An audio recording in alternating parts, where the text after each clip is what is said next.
Hello दोस्तों, 2020 शुरू हुआ और अब लगभग आधा साल कंप्लीट भी होने वाला है। पर हमें इस साल केवल 4 चीजें सुनाई दे रही हैं, वो भी दिन में सैकड़ों बार। एक तो corona virus, lockdown, quarantine, isolation, और ये सभी वर्ड हम बिल्कुल सुनना भी नहीं चाहते। तो फिर सवाल ये है कि हमें कब तक इन वर्ड्स को सुनना पड़ेगा और कब हमें इनसे छुटकारा मिलेगा, कब ये ग्लोबल पैंडेमिक खत्म होगी। इस बात का एग्जैक्ट जवाब तो अभी कोई नहीं दे सकता और न ही इस वीडियो में आपको मैं दे पाऊंगा। हाँ, इस वीडियो के जरिए मैं आपको कुछ एक्सपर्ट्स के बताए हुए आंकड़े बताऊंगा और उन्होंने जो अंदाजा लगाया कि ये सब कब खत्म होगा, ये बातें आज की वीडियो में मैं आपसे बताने वाला हूँ। तो दोस्तों, मैं मोहम्मद काशिफ, आप देख रहे हैं अल्फा फैक्ट्स। आइए जानते हैं कब खत्म होगा कोरोना। इस वीडियो के बनने तक यानी 18 अप्रैल 2020 तक इस बीमारी के 22.5 लाख कंफर्म केसेस आ चुके हैं और फिलहाल हर दिन लगातार केसेस इंक्रीज ही हो रहे हैं। तो सवाल उठता है कि आखिर कैसे और कब ये खत्म होगा और कब हम लोग न्यूज पर और इंटरनेट पर कोरोना के कंफर्म केसेस नहीं चेक करेंगे, बल्कि पहले की तरह क्रिकेट और फुटबॉल का स्कोर चेक करेंगे। हालांकि पिछले 100 सालों से इस तरह की कोई भी महामारी नहीं आई थी, लेकिन लगातार हेल्थ एक्सपर्ट्स और दूसरे लोग ऐसी किसी बीमारी के आने के बारे में दुनिया को वार्न करते रहे हैं। जैसे कि एड यंग नाम के साइंस राइटर ने 2 साल पहले एक आर्टिकल लिखा था और उसमें बताया था कि ग्लोबल पैंडेमिक से बचा नहीं जा सकता और उसे 3 तरीकों से खत्म किया जा सकता है। नंबर 1 असंभव तरीका, नंबर 2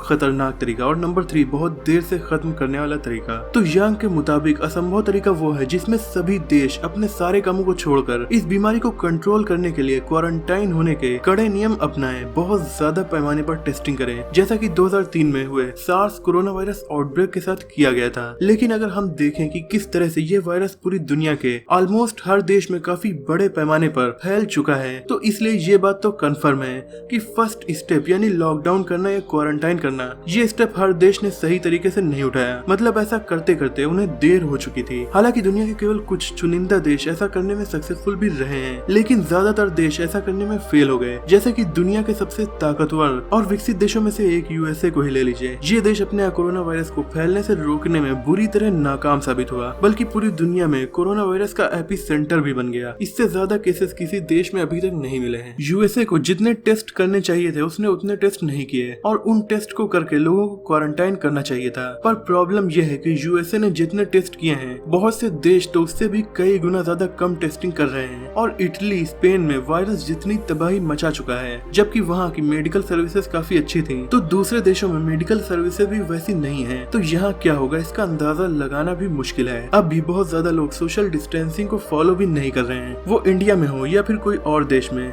लॉकडाउन के बाद भी कुछ लोगों को मजबूरी में तो कुछ को बिना मजबूरी के बाहर देखा जा सकता है। तो जो फर्स्ट तरीका बताया था मिस्टर यंग ने कि क्वारंटाइन करके किसी महामारी को रोका जा सकता है, तो नेक्स्ट तरीका क्या है? नेक्स्ट तरीका है, ये तरीका काफी खतरनाक भी है और इससे काफी जाने भी जाने का डर है। यह हर्ड इम्यूनिटी। इसका मतलब है इन्फेक्शन इतना फैल जाए कि जो लोग इन्फेक्शन के बाद ठीक हो जाएंगे, उनकी बॉडी में ऐसे एंटीबॉडीज डेवलप हो जाएंगे कि इन लोगों की बॉडी इस वायरस से इम्यून हो जाएगी। नतीजा ये होगा कि इस वायरस का असर होना ही बंद हो जाएगा। पर यह बहुत ही ज्यादा जान लेने वाला तरीका है। इसके मुताबिक हम एक तरह से आग को बुझाने के बजाय उसके खुद से बुझने का इंतजार करेंगे और ऐसे में ज्यादातर लकड़ी को आग जला देगी, केवल कुछ को छोड़कर। ऐसा करने की कोशिश यूनाइटेड किंगडम की गवर्नमेंट ने की भी थी, लेकिन अब नहीं कर रही। तो ऐसा करने की कोशिश अगर की गई तो करोड़ों लोगों की जान चली जाएगी और दुनिया की ज्यादातर आबादी इससे इन्फेक्ट हो जाएगी। अब बात करते हैं थर्ड सिचुएशन की। फिलहाल के लिए यही बेस्ट तरीका नजर आ रहा है इस बीमारी को खत्म करने का। बट प्रॉब्लम इज ये तरीका काफी टाइम टेकिंग है। ये तरीका हम लोगों को तब तक सोशल डिस्टेंसिंग करनी होगी, क्वारंटाइन में रहना होगा और उन जगहों पर ज्यादा सख्ती से लॉकडाउन लगाना होगा जहां ये वायरस ज्यादा तेजी से फैला है। और तब तक ऐसा करना होगा जब तक कि इफेक्टिव वैक्सीन नहीं बन जाती। यानी एक तरह से हम कोविड-19 से तब तक के लिए छुपते रहेंगे जब तक हमें इसे मारने लायक हथियार नहीं मिल जाता। लेकिन ये प्रोसेस थोड़ा कठिन भी है, क्योंकि जब तक वैक्सीन नहीं आ जाती लोग तो इससे बीमार होते रहेंगे, बहुत से लोगों की जानें भी जाएंगी और इकोनॉमी तो ध्वस्त हो जाएगी। लेकिन कोशिश ये की जाएगी कि इस वायरस को ज्यादा से ज्यादा फैलने से रोका जाए और कम से कम लोगों की जान जाए और तब तक वैक्सीन बन जाए। लेकिन वैक्सीन बनने के लिए टेस्टिंग, डेवलपमेंट और डिस्ट्रीब्यूशन होता है और तब तक 1 से 1.5 साल का वक्त लग सकता है। इतने दिनों में दुनिया भर की इकोनॉमी का क्या होगा ये सोचना भी मुश्किल है और उसे रिकवर करने में भी हमें सालों का वक्त लग जाएगा। लेकिन कुछ कंपनीज और इंस्टीट्यूट्स का दावा है कि वो वैक्सीन को जल्दी से जल्दी बना लेंगे, मतलब सितंबर तक ही वो अवेलेबल हो जाएंगी। अगर ऐसा होता है तो ये बहुत बड़ी और बहुत अच्छी बात होगी, क्योंकि जो थर्ड तरीका तरीका है, यानी वैक्सीन के आने का इंतजार करने का तरीका। इसके लिए हमें कोविड-19 से छुपना होगा और छुपने के लिए हमें लॉकडाउन में रहना होगा और जब तक की वैक्सीन नहीं आ जाती तब तक लॉकडाउन में रहना होगा। और अगर हमने ऐसा नहीं किया तो हम हर्ड कम्युनिटी वाले प्रोसेस में पहुंच जाएंगे, जो कि सेकंड प्रोसेस था, यानी आग खुद से बुझे। और खुद से बुझने से पहले आग पूरे जंगल को अपनी चपेट में ले लेती है, केवल कुछ पेड़ों को छोड़कर। इसलिए हमें आग से बचकर रहना होगा। लेकिन एक तरीका और है, अगर हम लकी हुए, मतलब कि बहुत ज्यादा लकी हुए, तो ये तरीका हमारे काम आएगा। हालांकि इसमें भी हमें कुछ करना नहीं है, सब कुछ नेचुरल रूप से होगा। यह है कि अभी भी हम इस वायरस को सही से पूरी तरह समझ नहीं पाए हैं और इसका मौसमीपन कैसा है, मतलब क्या ये वायरस फ्लू और कॉमन कोल्ड वायरस की तरह तो नहीं है, क्योंकि वो वायरस होते हैं सीजनल और गर्मी के मौसम में ये वायरस लगभग कम प्रभावशाली हो जाते हैं। अगर ऐसा सार्स कोरोना वायरस 2 के साथ हुआ तो ये बहुत ही अच्छी बात होगी, पर साइंटिस्ट अब भी इससे जुड़ा एप्रोप्रिएट डाटा कलेक्ट नहीं कर पाए हैं, तो हमें रुक कर इंतजार करना होगा और देखना होगा कि इस वायरस पर मौसम का प्रभाव कैसा पड़ता है। तो मेन बात यह है कि कोविड-19 वायरस को खत्म करने से पहले हमें अपने आप को